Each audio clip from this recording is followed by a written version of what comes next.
Materi yang pertama yaitu pengaturan suara dalam berpidato. Menurut Dani Sulistriani tahun 2020 halaman 78 menjelaskan bahwa pengaturan suara dalam berpidato ini merupakan komponen yang sangat penting yang bertujuan untuk menarik audiens. Pengaturan suara dalam berpidato ini terdapat beberapa unsur. Yang pertama ada pitch. Pitch ini yaitu tinggi rendahnya suara yang digunakan untuk memberi tekanan atau menunjukkan makna. Pitch ini terdapat 5 jenis. Pitch ini terdapat 5 jenis seperti nada naik, turun, nada turun naik, dan naik turun. Yang kedua ada loudness, kerasnya suara. Loudness ini mengatur keras atau lembutnya suara untuk menonjolkan ide penting. Yang ketiga ada rate dan rhythm. Rate dan rhythm ini yaitu kecepatan dan irama bicara yang harus disesuaikan agar pesan tersebut mudah dipahami. Yang terakhir ada jeda dan pause. Jeda dan pause ini berfungsi sebagai tanda baca lisan untuk memberi kejelasan makna. Jeda tersebut ada beberapa, ada jeda singkat antara silabel, ada jeda antar kalimat, jeda antar kata, dan jeda antar frasa. Terdapat beberapa tips pada pengaturan suara dalam pidato. Yang pertama, latih intonasi agar suara tidak terlalu monoton. Yang kedua, atur kecepatan bicara agar tidak terlalu cepat dan tidak terlalu lambat. Yang ketiga, memanfaatkan jeda untuk memberi tekanan dan memberi makna. Baik, untuk materi yang selanjutnya yaitu gerak tubuh dan raut muka. Menurut Dani Sulistriani tahun 2020 halaman 81 menjelaskan bahwa raut muka dan gerak tubuh merupakan dua unsur yang sangat penting dalam berpidato. Gerak tubuh merupakan ciri khas seseorang untuk mengungkapkan diri sendiri, yaitu dengan melalui kontak mata, bahasa, tingkah laku, dan gerak tubuh. Dalam hal ini, gerak tubuh digunakan untuk penyampaian makna, menarik perhatian, dan juga menunjukkan rasa percaya diri. Kemudian raut muka merupakan alat yang digunakan untuk pembicara dalam berkomunikasi, yaitu dengan melalui mata, alis, mulut untuk berekspresi. Nah, dari pendapat tersebut, kelompok sangat setuju karena memang gerak tubuh dan raut muka merupakan dua unsur yang sangat penting dalam pidato. Gerak tubuh itu digunakan untuk menyampaikan makna serta mempertegas emosi dalam isi pidato tersebut. Kemudian ada raut muka. Raut muka itu digunakan untuk berekspresi atau mengekspresikan wajah tentang isi pidato tersebut. Jika pidato tersebut menggunakan isinya itu menggunakan kesedihan, maka raut muka yang digunakan seorang dalam berpidato itu adalah tentang kesedihan. Itu pun sebaliknya. Terdapat 3 pilar utama dalam berpidato, yaitu ethos, logos, dan pathos. Nah, gerak tubuh dan raut muka ini termasuk dalam pathos dan logos. Nah, di sini ada beberapa tips cara mengatur raut muka dan gerak tubuh dalam berpidato. Yang pertama yaitu berlatih di depan kaca. Seseorang sebelum berpidato di depan umum atau di depan banyak orang hendaklah berpidato atau berlatih di depan cermin terlebih dahulu. Karena itu untuk mengoreksi apakah ekspresi yang digunakan itu sudah cocok atau ada tambahan yang lainnya. Kemudian yang kedua yaitu jangan banyak gerak dalam berpidato. Ketika seseorang melakukan banyak gerak dalam berpidato, maka audiens akan berfokus pada gerakannya, bukan lagi pada isi pidato yang disampaikan. Kemudian yang ketiga, menggunakan ekspresi wajah.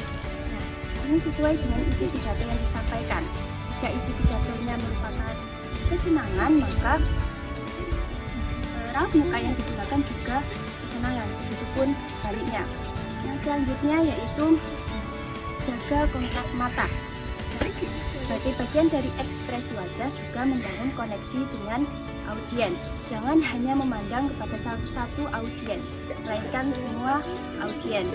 Kemudian postur tubuh dan percaya diri untuk menunjukkan antusias dalam keterlibatan atau dalam berpidato secara langsung.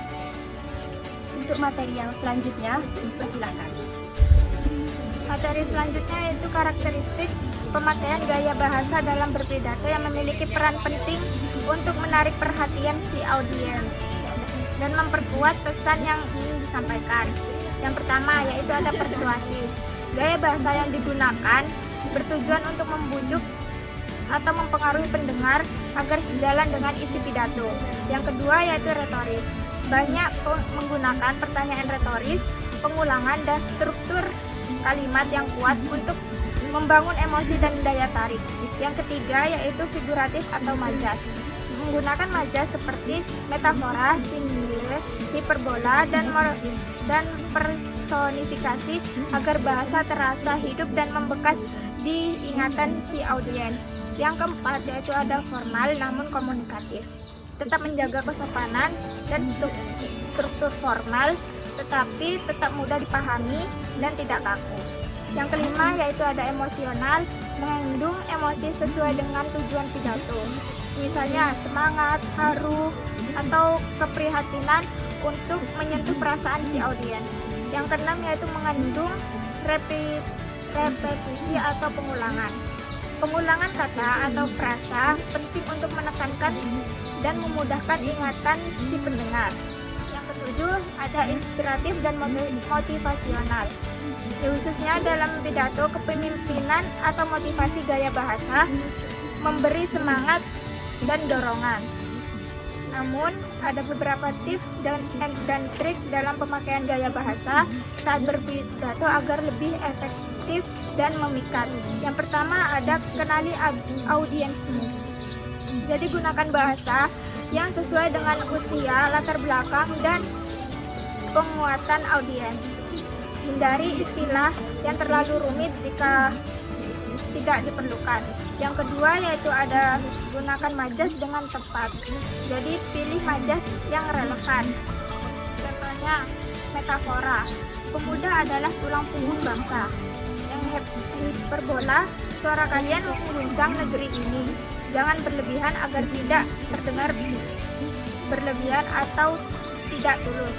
Yang ketiga, gunakan pengulangan untuk penekanan. Jadi ulangi kata atau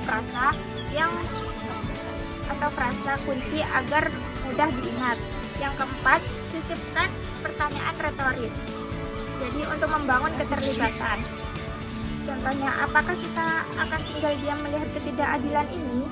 Terus yang kelima, bermain dengan irama dan nada. Gunakan kalimat pendek untuk tekanan. Variasikan nada suara agar tidak menonton. Yang keenam adalah gunakan kalimat efektif dan tegas. Jadi gunakan kalimat efektif, lebih kuat dan mudah dipahami. Yang ketujuh yaitu sisipkan kutipan dan peribahasa untuk menambah kekuatan dan kepercayaan diri dalam argumen. Yang kedelapan, latihan dan evaluasi.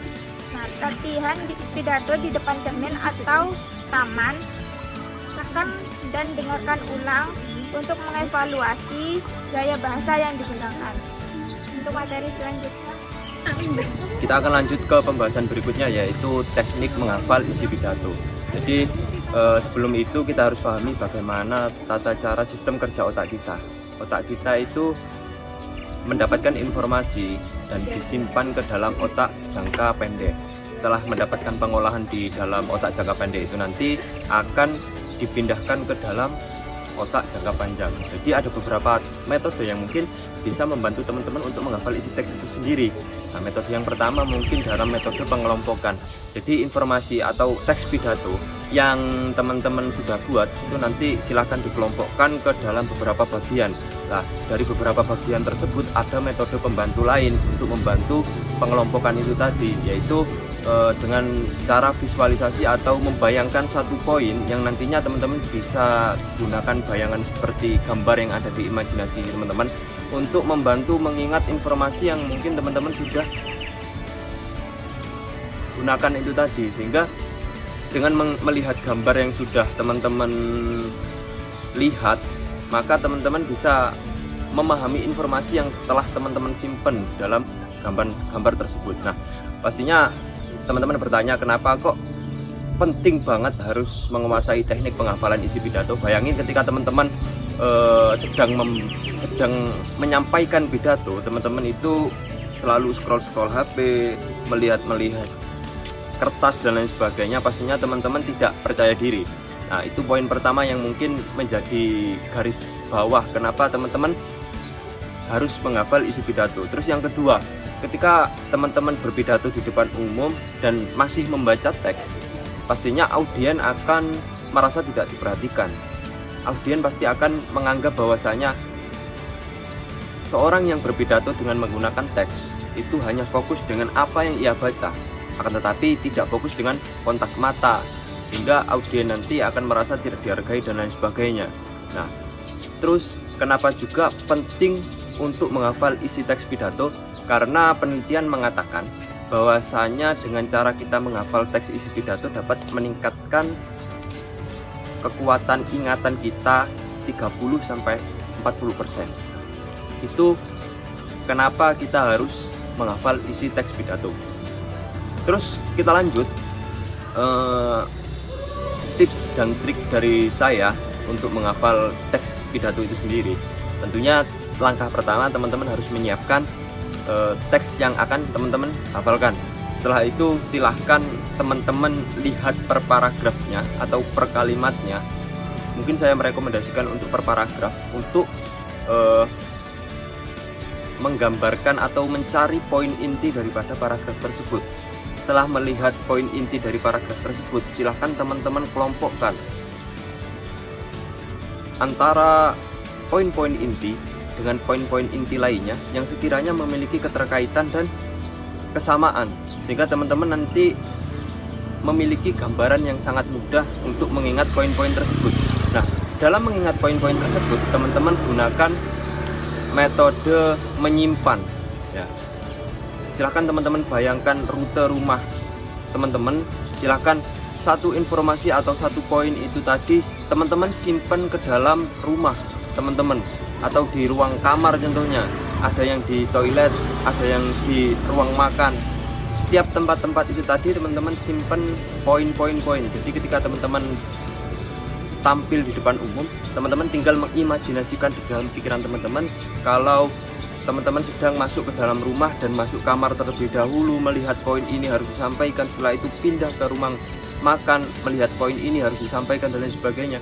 Sehingga ketika teman-teman sudah hafal rutenya, sudah hafal poin-poin yang ingin disampaikannya, maka teman-teman tinggal menyampaikan uji coba di depan cermin pertama bisa, atau di depan teman Anda yang sekiranya bisa memberikan tanggapan daripada penampilan yang akan teman-teman tampilkan. Sehingga dengan step by step atau tips dan trik yang sudah saya berikan tadi dapat membantu teman-teman untuk lebih percaya diri, lebih fokus dalam menghafal isi teks pidato. Selanjutnya yaitu tentang penyusunan kerangka teks pidato. Yang pertama yaitu adanya pesan pembuka. Pesan pembuka dalam suatu pidato ini biasanya disampaikan pada awal pembicaraan. Biasanya pesan pembuka ini berisikan gambaran umum terkait topik yang akan dibahas. Ada beberapa cara yang dapat dilakukan untuk menyampaikan pesan pembuka dengan baik. Yang pertama yaitu memulai dengan kalimat yang menarik. Kalimat yang menarik ini bisa berupa pertanyaan retoris, kutipan, ataupun menampilkan beberapa fakta-fakta. Kemudian yang kedua yaitu menggunakan cerita singkat. Cerita singkat ini digunakan untuk membangun rasa empati serta emosional dari audiens. Cerita singkat ini umumnya tidak terlalu bertele-tele dan berkisar hanya 30 detik saja. Kemudian selanjutnya yaitu menyesuaikan dengan suasana dan audiens. Ketika seorang pembicara ingin membuka dengan pesan pembuka, maka kita harus menyesuaikan suasana yang terjadi pada saat itu serta audiensnya. Kemudian melibatkan audiens secara langsung. Pembicara bisa melibatkan audiens secara langsung dengan cara melemparkan beberapa pertanyaan-pertanyaan untuk nantinya dijawab oleh audiens. Kemudian yang terakhir yaitu mencairkan suasana dengan sedikit humor. Agar suasana tidak terkesan tegang, pembicara bisa mencairkan suasana dengan sedikit memberikan humor-humor ringan. Di situ audiens akan merasa lebih santai dan tidak bosan. Kemudian yang kedua ada bagian penyampaian ilustrasi atau fenomena faktual. Penyampaian ilustrasi atau fenomena faktual ini memiliki tujuan untuk memberikan suatu contoh atau data yang mendukung isi pidato tersebut. Hal tersebut akan membuat pidato yang kita sampaikan itu terkesan lebih konkret dan mudah dipahami. Adapun beberapa cara yang dapat digunakan untuk menyampaikan ilustrasi atau fenomena faktual dengan baik. Yang pertama yaitu gunakan data yang valid dengan menyertakan sumber terpercaya. Ketika akan menyampaikan ilustrasi atau fenomena faktual itu, seorang pembicara bisa menggunakan data yang valid dari beberapa sumber seperti GPS, WHO, dan juga jurnal-jurnal terpercaya. Kemudian mengaitkan fakta dengan audiens.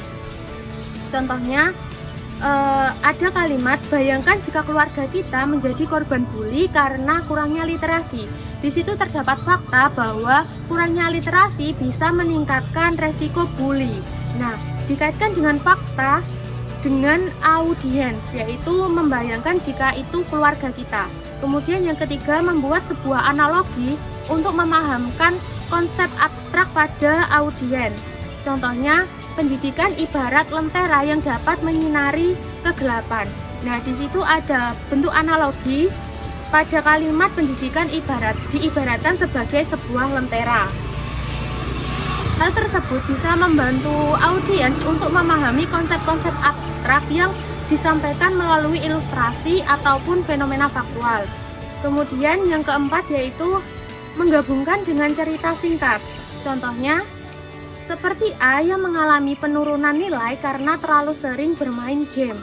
Di situ terdapat ilustrasi atau fenomena faktual, yaitu bermain game bisa menurunkan nilai.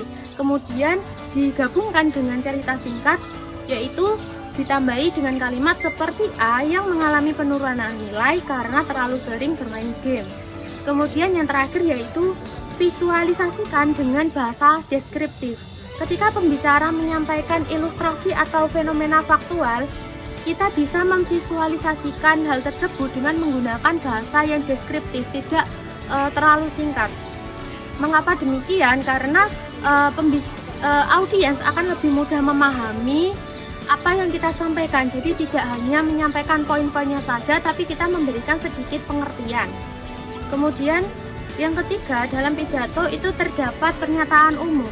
Pernyataan umum ini adalah hal yang disampaikan dalam pidato berupa pendapat atau pandangan dari pembicara. Ada beberapa cara yang dapat digunakan untuk menyampaikan pernyataan umum ini dengan baik. Yang pertama yaitu menggunakan kalimat yang jelas, lugas, dan juga tegas. Menggunakan kalimat yang jelas, lugas, dan tegas ini bertujuan agar audiens tidak merasa kebingungan dengan apa yang kita sampaikan. Kemudian yang kedua yaitu memberikan bentuk penekanan pada beberapa kata kunci. Contohnya, ini bukan hanya masalah pemerintah, tapi masalah bersama. Nah, adanya beberapa penekanan pada beberapa kata kunci. Misalnya, masalah bersama itu diberikan penekanan, dan juga masalah pemerintah itu diberikan penekanan. Penekanan itu bisa berupa nada kita ketika berbicara. Kemudian yang ketiga yaitu memilih dan menggunakan bahasa yang menarik, serta kita juga bisa menggunakan sebuah analogi kembali ketika menyampaikan pernyataan umum atau pendapat kita. Kemudian yang keempat juga menyesuaikan bahasa yang digunakan dengan audiens. Kita ketika pembicara menyampaikan sebuah pernyataan umum, kita harus tahu bagaimana kondisi audiens kita. Jika audiens kita itu berasal dari orang yang lebih tua seperti pejabat, pastinya pembicara akan menggunakan bahasa yang lebih formal. Kemudian ketika seorang pembicara itu berbicara dengan anak muda, pastinya pembicara itu menggunakan bahasa yang lebih santai agar mereka bisa memahami apa yang kita sampaikan. Kemudian yang terakhir yaitu memberikan pengait untuk memancing perhatian. Pengait ini bisa berupa fakta-fakta mengejutkan untuk menarik perhatian audiens. Jadi ketika seorang pembicara menyampaikan sebuah pernyataan umum itu usahakan untuk mengaitkan dengan fakta-fakta yang bisa membuat audiens itu merasa tercengang dan audiens bisa menerima pernyataan umum yang disampaikan oleh pembicara. Kemudian yang terakhir yaitu ada bagian argumentasi. Dalam pidato, bagian yang terakhir argumentasi merupakan suatu bagian dari pidato yang berguna untuk meyakinkan audiens dengan alasan yang logis, bukti, dan juga adanya analisis. Ada berbagai tips atau cara yang dapat dilakukan untuk menyampaikan argumentasi agar dapat dipercaya. Yang pertama yaitu menggunakan kalimat yang jelas dan spesifik untuk menghindari kalimat ambigu. Nah, ketika kita ingin menyampaikan sebuah argumentasi, jangan sampai kita menyampaikan dengan kalimat ambigu sehingga menimbulkan makna yang berbeda oleh audiens. Contohnya itu, pendidikan inklusif adalah kunci mengurangi kesenjangan sosial. Nah, pada contoh tersebut itu sudah menggunakan kalimat yang jelas dan spesifik serta tidak ada kalimat ambigu. Kemudian yang kedua, memberikan data dan contoh nyata untuk memperkuat sebuah argumen. Ketika kita ingin menyampaikan argumen kita harus memberikan data contoh yang nyata untuk memperkuatnya. Itu bisa kita dapatkan dari beberapa literatur seperti jurnal dan lain sebagainya. Contohnya, data Kemendikbud menunjukkan 1,2 juta anak Indonesia putus sekolah setiap tahun. Di situ pembicara menyebutkan data Kemendikbud. Nah, itu adalah contoh nyata yang ada di sekitar kita. Kemudian yang ketiga yaitu menyusun dengan logika yang berurutan agar audiens lebih memahami apa yang kita sampaikan. Ada beberapa pola yang dapat dilakukan pembicara untuk menyampaikan argumentasi agar mudah dipahami. Yang pertama yaitu menyampaikan masalah, kemudian yang kedua menyampaikan dampak yang ditimbulkan dari masalah tersebut. Dan yang ketiga yaitu adanya solusi yang diberikan dari masalah tersebut. Jadi ada urutannya. Yang pertama masalah, dampak, dan terakhir itu solusi. Kemudian yang keempat, fokus pada poin yang kuat. Ketika memilih argumen, kita tidak usah terlalu banyak memilih beberapa argumen. Kita cukup memilih 1 atau 2 argumen yang kita rasa kuat untuk mendukung argumen yang kita bicarakan. Kemudian yang kelima yaitu menggunakan pernyataan yang pasti dan disetujui oleh audiens. Contoh dari pernyataan yang pasti dan dapat disetujui oleh audiens yaitu kita semua ingin hidup sehat dan sejahtera, bukan? Dari contoh kalimat tersebut itu adalah sebuah kalimat pernyataan yang pasti dan akan disetujui oleh audiens. Itu yang bisa saya sampaikan untuk materi selanjutnya. Materi selanjutnya yakni karakteristik pembangunan citra diri dalam berpidato atau self-image building. Self-image building sendiri merupakan proses menciptakan kesan yang positif dan juga profesional kepada audiens melalui gaya bahasa, komunikasi, konten dan juga etika yang akan disampaikan. Nah, karakteristiknya yang pertama yaitu kredibilitas. Artinya, pembicara harus menguasai materi yang akan disampaikan serta mengutip pihak terpercaya untuk memperkuat argumen yang akan disampaikan. Yang kedua yaitu kejelasan dan juga struktur pesan. Artinya pembicara harus secara sistematis dalam menyampaikan pidatonya atau argumennya. Ini ada pendahuluan, isi dan juga penutup, serta pembicara menggunakan bahasa yang sederhana agar tidak membingungkan audiens. Yang ketiga ini bahasa tubuh yang meyakinkan, seperti kontak mata, gestur tangan, postur yang tegap, dan juga ekspresi wajah yang sesuai dengan emosi yang ada di pesan yang akan disampaikan. Yang keempat yakni vokal yang efektif. Artinya pembicara dapat menaik turunkan suara agar tidak monoton serta menggunakan volume suara yang cukup keras dan jelas namun tidak memaksa. Dan kecepatan bicara tidak terlalu cepat atau lambat, serta berikan jeda untuk penahanan. Yang kelima ini kesesuaian dengan audiens. Artinya bahasa yang digunakan oleh pembicara harusnya sesuai dengan audiens pada acara tersebut. Kesimpulannya yakni citra diri dalam berpidato dibangun melalui kombinasi antara kredibilitas, kejelasan pesan, bahasa tubuh, dan juga vokal dan emosi. Dengan karakteristik ini, pidato tidak hanya informatif namun membangun koneksi emosional dan juga kepercayaan audiens. Materi selanjutnya, Materi yang selanjutnya yaitu cara meningkatkan emosional dari audiens. Terdapat beberapa cara yang dapat dilakukan oleh seorang pembicara untuk meningkatkan emosional dari audiens. Cara yang pertama yaitu kontak mata. Kontak mata merupakan salah satu cara sederhana yang memiliki dampak luar biasa dalam sebuah komunikasi. Dengan adanya kontak mata, audiens akan merasa lebih dihargai. Dengan begitu, audiens akan lebih memperhatikan apa yang disampaikan oleh pembicara. Pembicara menjadi lebih mudah untuk memengaruhi emosional dari audiensnya. Cara yang kedua yaitu pemilihan bahasa.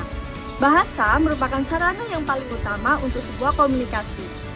Dengan pemilihan bahasa yang tepat, maka pembicara akan lebih mudah untuk mempengaruhi audiens dan lebih mudah untuk memengaruhi emosional dari audiensnya.